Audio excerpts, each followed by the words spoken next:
At a busy road in Southampton, the traffic has come to a standstill. Young and old gather with their cameras. They're waiting for a moment of history. And this is what they've been waiting for. A giant's return from the dead. Yet scenes like this are becoming commonplace, as the South goes loco about steam.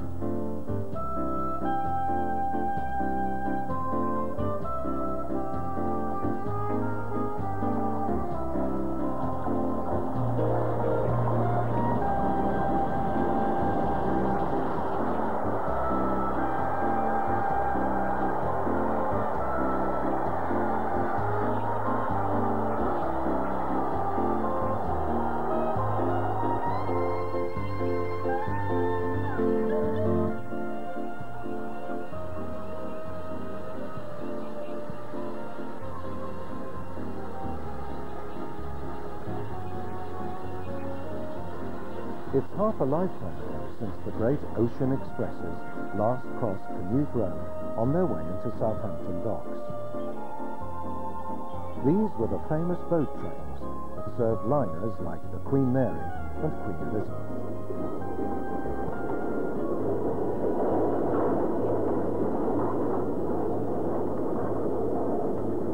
Who'd have thought that the Merchant Navy class engine, Canadian Pacific, would return after an absence of 35 years.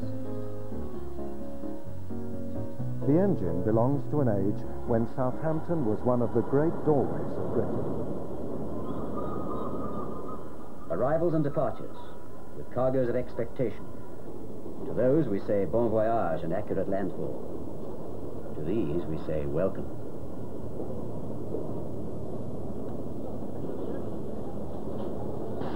Wagons working outwards from Southampton. 8 covered, 5 open to Basing for Liverpool, Birmingham, Leicester, Blackpool. 2 covered to Woking for Reigate, Aldershot, Guildford and the southeast. 8 covered and 18 open to Feltham for the north and northeast, Leeds, Newcastle, Hull. It's a different story now, of course. And on the day of Canadian Pacific's return, a little sailing boat had the docks all to herself.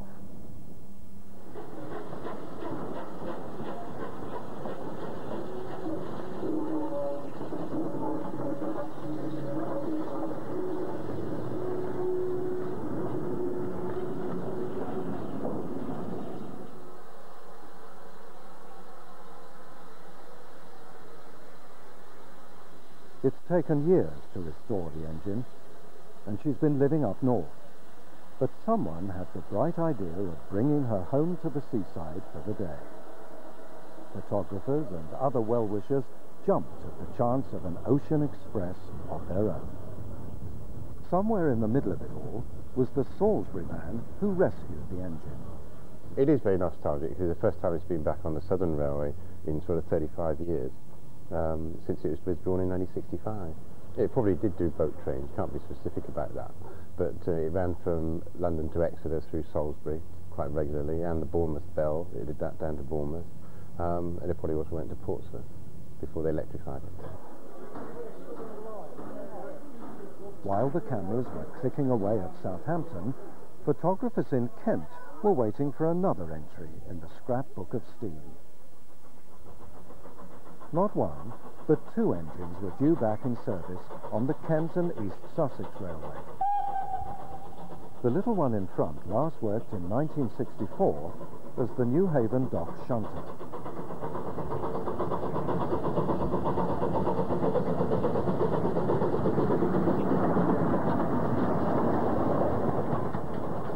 They found the perfect celebrity for the occasion. Ian Hislop lives just down the road from Tenterden. He'd spent a whole month searching for steam engines in India for the Great Railway Journeys series. They scoured the entire subcontinent in vain. So, just for a laugh, he was invited to do the honours closer to home.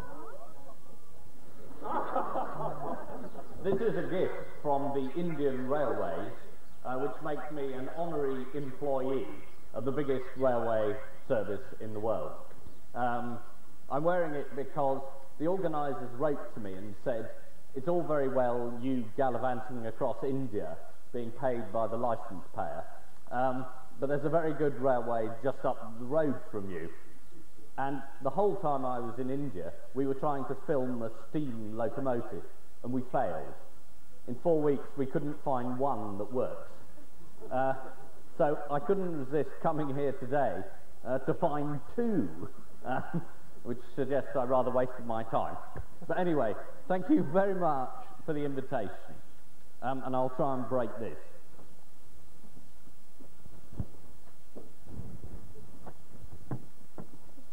It's like being the Queen. Fantastic. Hello? Yes, that's it. Okay.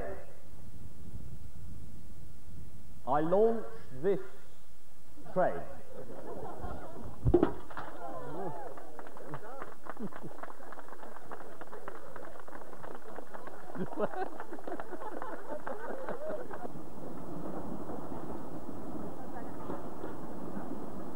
The very next day, on the Isle of Wight, yet another reborn steam engine was back in service, bringing the first train of the morning into the gorgeous little terminus at Wootton. This is the world's only surviving O2 locomotive, of the type that once ran the whole Isle of Wight network.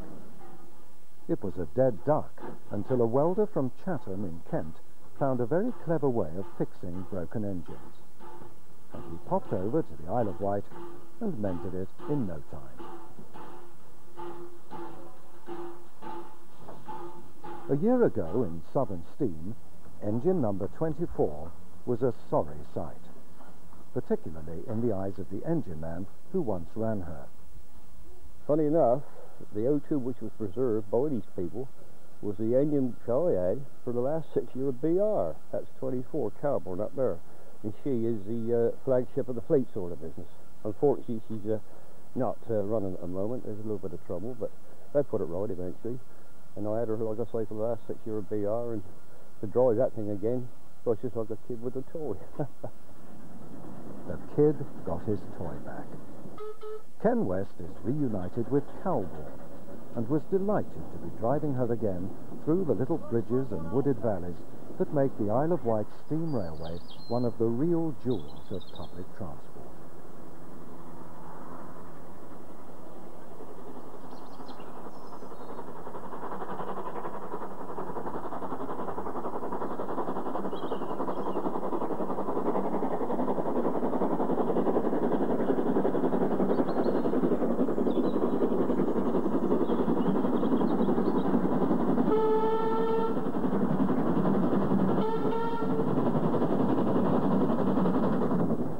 Brilliant engine to work on. It handles the trains with such ease. It's a absolutely brilliant design.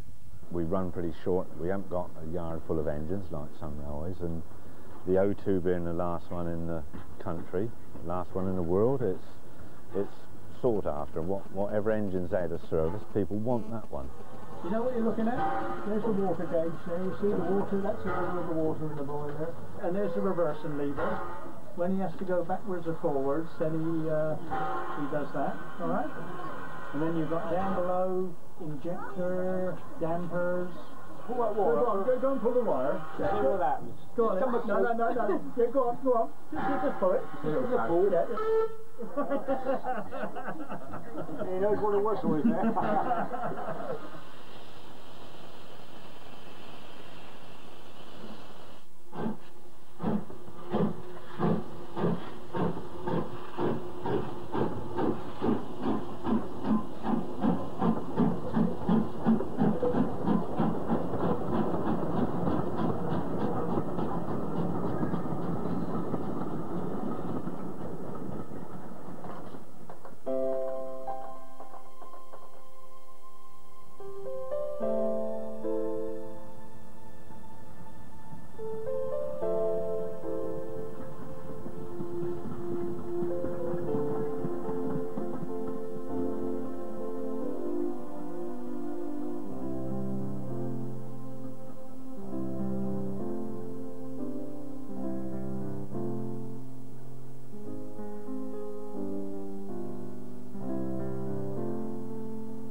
Exactly 2 years before men landed on the moon, a little black tank engine was toiling through the New Forest.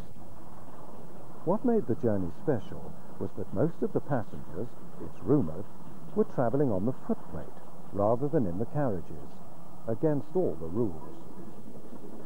But for once, the rule book had been thrown away. Engine number 41312 was working the last steam train between Lymington and Brockenhurst.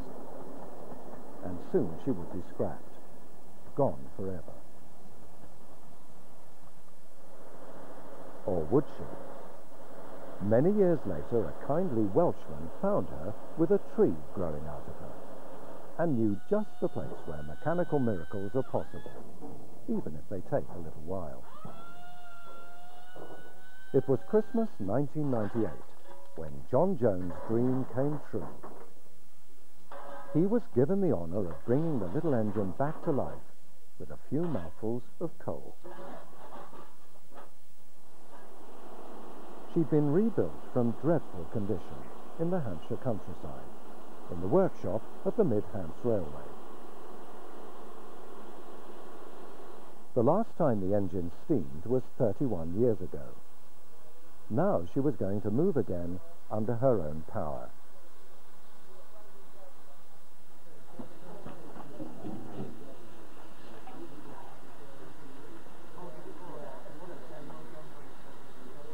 All right then. Right, blow the whistle. Brakes off. Handbrake off, please. Open the regulator. The entire workforce turned out to see the moment when John Jones moved the engine ever so gently backwards. Even a little engine weighs over 60 tons, and there's an awful lot of things that can go wrong.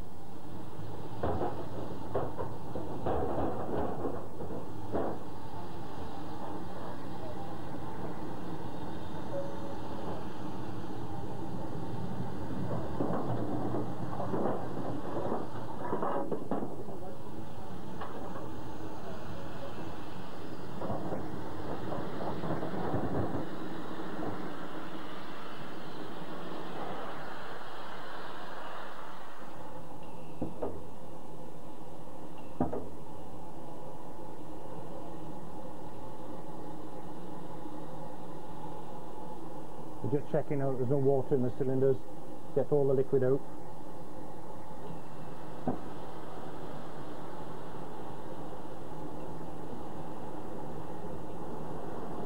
Well, the wheels certainly turn. It quickly became clear that the engine was fine. A sight like this means a huge morale boost for what is largely a volunteer labour force.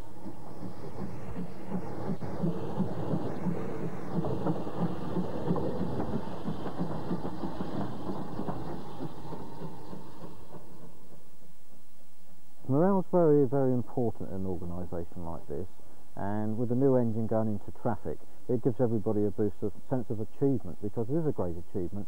That engine hasn't steamed since July 67 was the last time it steamed, and today we've seen it move for the first time under its own power.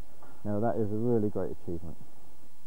We haven't got the full works facilities like they used to have in the British Rail days for steam locomotives, where a large gang of men would work on these engines with overhead cranes and wheel drops and all the facilities. We have to improvise on quite a few jobs that we do, whereas in the older days these jobs have been relatively simple. The engine is actually the 14th that was restored here at Rockley and put back into traffic, and it's a great achievement for everybody that's been involved. Well, I wish we could put some paper around it, because it'd look rather nice in Christmas wrapping paper. It's a little bit late, but it's the best Christmas present I've ever had. A few weeks later, as the last frosts of winter were melting away in the spring sunshine, the engine set out with her first train.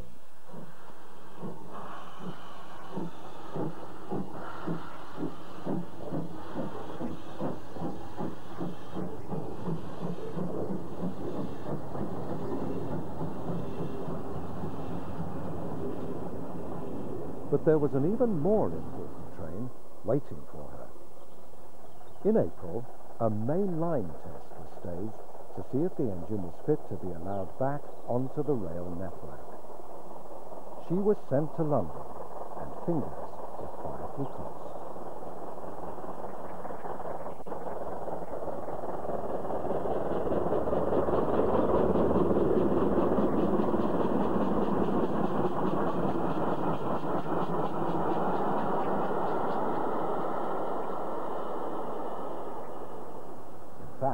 They needn't have worried.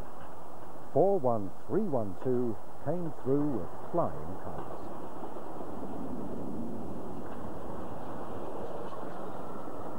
And that means the engine is qualified to go back to some of her old haunts. Maybe she'll be able to return to places like the Bournemouth area.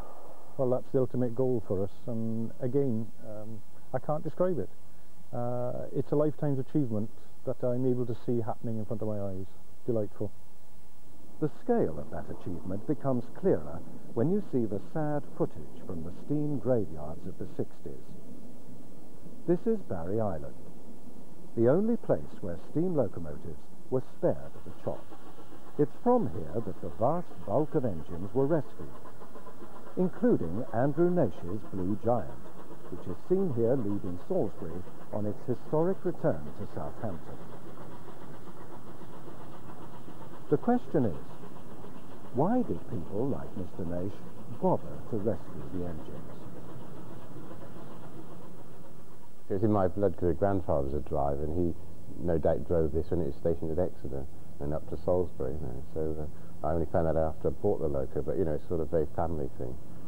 It is very nostalgic because it's the first time it's been back on the Southern Railway in sort of 35 years, since it was withdrawn in 1965.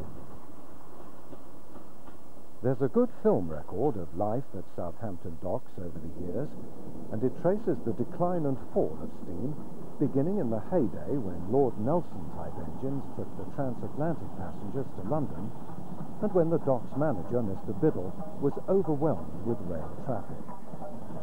There is congestion, and I'm rather worried about it. Well, I think we ought to get the traffic controller and have a word with him about it. Hey, now we should ask the traffic controller to come in for a moment, will you? Thank you.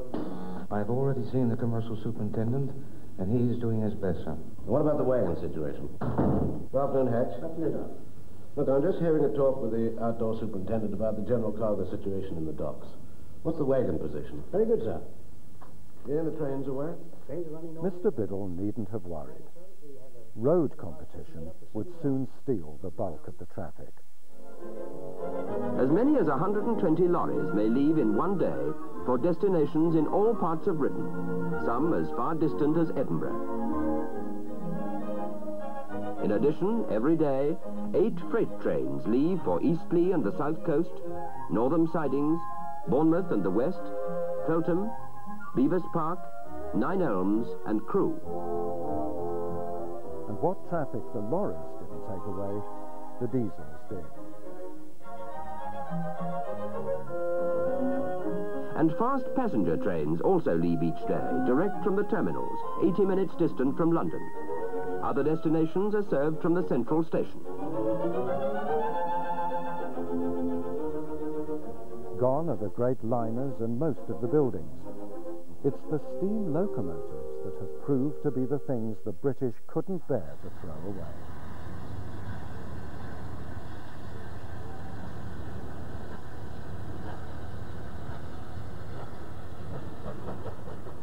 Remarkably, more than a third of this class, the merchant navies, still survive and are gradually being restored. A process that is best explained by the engineer from Birmingham who oversaw the rebirth of Canadian Pacific. You have to treat it like eating an elephant. You can't do it at one sitting. You have to do a bit at a time. And that's the only way you can tackle these things, that you start off cleaning the frames up and reboring the cylinders and cleaning the axle boxes or whatever. And one day you stand back and look at it and you've got a finished locomotive, but you never ever really dare look at that earnestly until you get somewhere close, because you drive yourself bonkers if you were thinking about the finished product.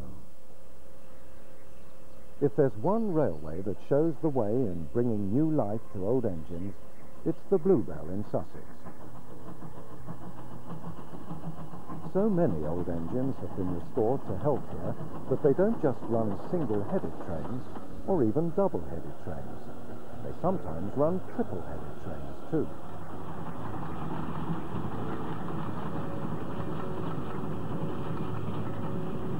And in the centenary year of the South Eastern Chatham Railway, the Bluebell added another of that railway's engines to the immaculate operational fleet, built at Ashford in Kent 103 years ago.